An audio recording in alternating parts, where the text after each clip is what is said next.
En 2 de Corintios 12, el apóstol Pablo confiesa que tenía una debilidad, algo que le hacía sentirse pequeño, y él lo describe como un aguijón en su carne, un mensajero de Satanás que lo abofeteaba. Pero, ¿cuál sería este aguijón al que Pablo se refirió? ¿Sería un ataque a su conciencia o alguna enfermedad? En este video les voy a comentar qué era un aguijón, por qué fue permitido que Pablo sufriera esto, cuál fue la respuesta que Dios le dio a su siervo, pero sobre todo vamos a ver al final también cuál pudiera ser ese aguijón. Si estás pasando por pruebas, batallas y enfermedades, este video es especialmente para ti y te aseguro que saldrás sumamente edificado y motivado después de verlo. Mi nombre es Jaciel Rodríguez y esto es ¿Qué dice la Biblia? Ya comenzamos.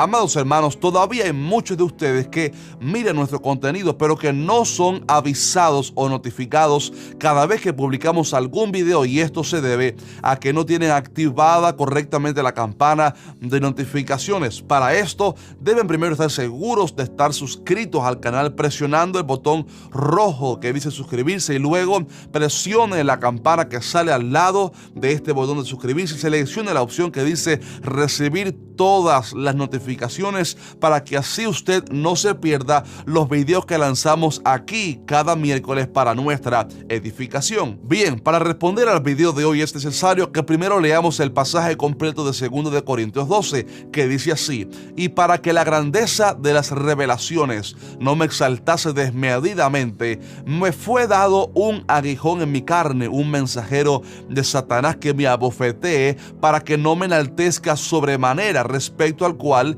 3 veces he rogado al Señor que lo quite de mí, y me ha dicho: bástate mi gracia, porque mi poder se perfecciona en la debilidad. Cuando Pablo dice que tiene un aguijón en su carne, está haciendo alusión a algo que le hincaba y molestaba. Aguijón se puede entender también como una espina que hinca la piel o una espuela de las que usan los jinetes al cabalgar. Respecto a Pablo, su aguijón tal parece que era una aflicción grande que él tenía y que le había pedido a Dios que se la quitara.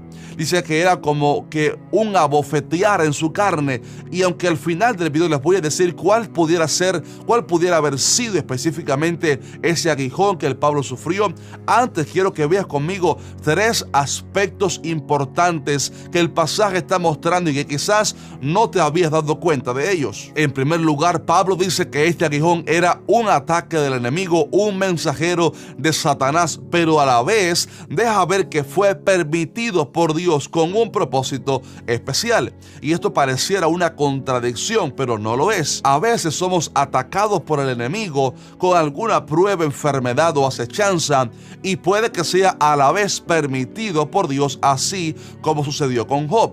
No fue Dios quien le quitó sus pertenencias ni el que envió la enfermedad a su cuerpo, sino Satanás. Pero al final de cuentas, Dios permitió aquello para glorificarse en la prueba de Job y llevarle a un nuevo nivel de revelación sobre quién era Dios. Mi hermano querido, hay una diferencia grande entre que Dios envíe alguna prueba y que Dios la permita. Por esto es necesario que comprendas que la lucha que estás teniendo hoy, aunque quizás tiene su origen en algo espiritual, o sea, un ataque del enemigo, aún así Dios lo está permitiendo para glorificarse en tu prueba y hacerte a ti más fuerte. Y créame que todos pasamos por grandes pruebas. A veces la gente me ve sonriendo en una foto en Instagram, por ejemplo, y dice: ay, mira qué bueno, no pasa por pruebas. Pero créame, yo también paso por grandes aflicciones de todo tipo. La gente solo ve la sonrisa y la victoria que Dios nos está dando, pero no sabe el proceso difícil que hemos tenido que pasar para llegar a donde estamos hoy. La Biblia dice que estos mismos padecimientos se van cumpliendo en vuestros hermanos en todo el mundo. Lo segundo que me llama la atención del pasaje es el motivo por el cual Dios permitió que Pablo fuera atormentado por aquel aguijón. Pablo mismo lo explica en el versículo 7, donde dice: y para que la grandeza de las revelaciones no me exaltase desmedidamente, me fue dado un aguijón en mi carne, un mensajero que me abofeté, dice, para que no me enaltezca sobremanera. O sea, Pablo está diciendo que Dios permitió aquel aguijón difícil con el propósito de mantenerle humilde debido a tanta revelación que había tenido. Humanamente, Pablo era un hombre muy educado y de renombre, de hecho tan estudiado que se crió bajo el mejor maestro de Israel en aquel tiempo, el anciano Gamaliel. Pero como si esto fuera poco, Pablo también había tenido una revelación sobre el Evangelio que quizás ningún otro apóstol había tenido, y había comprendido misterios grandes como el endurecimiento del pueblo de Israel, los eventos escatológicos, y hasta fue llevado al tercer cielo, arrebatado al paraíso de Dios, donde oyó palabras inefables que no les dado al hombre expresar. Ahora bien, debido a que Pablo había sido tan usado por el Espíritu Santo y que había recibido tantas revelaciones, el apóstol confiesa que Dios permitió algo en su carne para hacer, para mostrarle a Pablo su debilidad.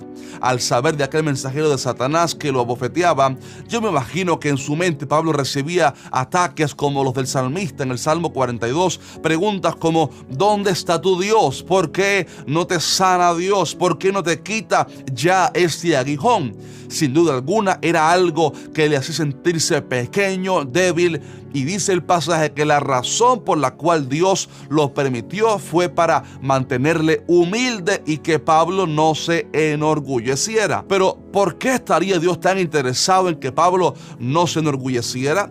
Es que la Biblia enseña que Jehová es excelso y atiende al humilde, mas al altivo mira de lejos. A Dios, no le gusta trabajar con los orgullosos ni con gente que tiene un gran ego. Dios no usa superhombres, sino gente que se humilla bajo su poderosa mano. Por eso vemos una constante en la Biblia, que cada persona que Dios usó, Él lo pasó primero por un proceso de quebrantamiento para romper su orgullo y vanagloria humana, porque al humilde es al que Dios exalta. Ahí tenemos el ejemplo de José, cuánto quebrantamiento tuvo que pasar, o también Moisés, al cual Dios lo llevó 40 años al desierto para ser un humilde pastor de ovejas, y ya cuando él pensaba que era un don nadie, que no podía ser usado por Dios y que hasta se le había olvidado cómo hablar correctamente, ahí fue entonces que Dios lo llamó para usarlo con poder por otros 40 años. Mi hermano amado, a mí me da una tristeza tremenda cuando veo a personas que Dios les comienza a usar un poquito y se sienten ya pavos reales, se creen que son los super ungidos y exigen los mejores hoteles cuando viajan, que les den las mejores ofrendas y hablan con arrogancia como si ellos fueran superestrellas. Pero ese tipo de actitud Dios la aborrece. Algunos cristianos ven a los ministros y adoradores cristianos, a pastores y a youtubers como yo, como si fuéramos gente grande, gente superhombres,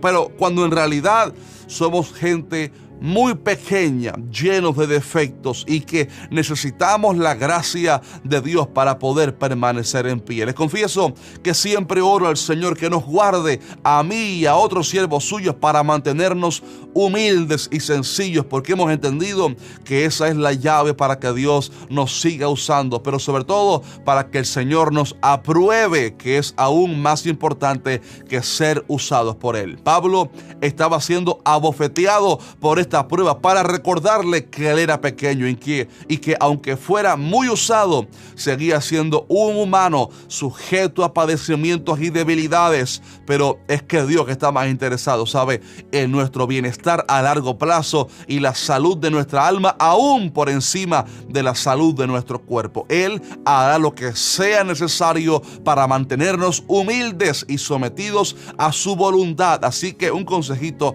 mejor humillémonos nosotros nosotros mismos delante de Dios para que no tengamos que pasar por un proceso difícil que nos recuerde entonces cuán pequeños somos. Y lo tercero que vemos en este pasaje es la respuesta de Dios a la petición de Pablo. El apóstol confiesa que le pidió a Dios en 3 ocasiones distintas, quizás separadas por algunos años o algún tiempo, que le quitara a Dios aquel aguijón. Pero la respuesta de Dios fue: bástate mi gracia, porque mi poder se perfecciona en la debilidad. Pero, ¿qué significa esta respuesta de Dios realmente? ¿Acaso a Dios no le gusta sacarnos de las pruebas? La respuesta es que toda batalla que usted y yo atravesamos tiene fecha de caducidad. Dios tiene una fecha final marcada para cada situación. A veces Él obra en el momento, al instante, pero a veces espera, como con Lázaro de Betania, que la situación empeore para entonces glorificarse aún más, o a veces permite que la prueba dure un tiempo más hasta que comprendamos la lección que Él quería enseñarnos. Pero tenga usted por cierto que el Señor está regulando el nivel y durabilidad de la aflicción, porque la palabra enseña que Dios es tan fiel que no nos dejará ser tentados más de lo que podemos resistir, sino que dará juntamente con la tentación la salida para que podamos soportar. La prueba que Pablo estaba atravesando aún no era momento de que terminara, pero Dios le prometió algo para poder soportarla, y se trata de su gracia. Aquí la palabra gracia se refiere a la ecuanimidad dada por Dios para enfrentarse a las dificultades de la vida, o sea, esa paz, tranquilidad y fortaleza que da el Señor en las aflicciones. Es por esto que a veces veo a hermanos y hermanas que están pasando por una aflicción gigantesca, y sin embargo usted los ve con gozo y una paz tan grande que nadie puede explicar. Esa es la gracia de Dios en la vida del creyente, y es una de las grandes diferencias que hay entre un impío y un cristiano. Mi hermano querido, no sé cuál sea la prueba que estés atravesando hoy. Quizás le has pedido a Dios que te sane ya, que obre rápidamente, y aún el problema continúa, pero déjame decirte que el Señor te va a dar toda la fuerza para permanecer firme, porque Él ha prometido diciendo: cuando pases por las aguas, yo estaré contigo, y si por los ríos, no te anegarán. Cuando pases por el fuego, no te quemarás, ni la llama arderá en ti.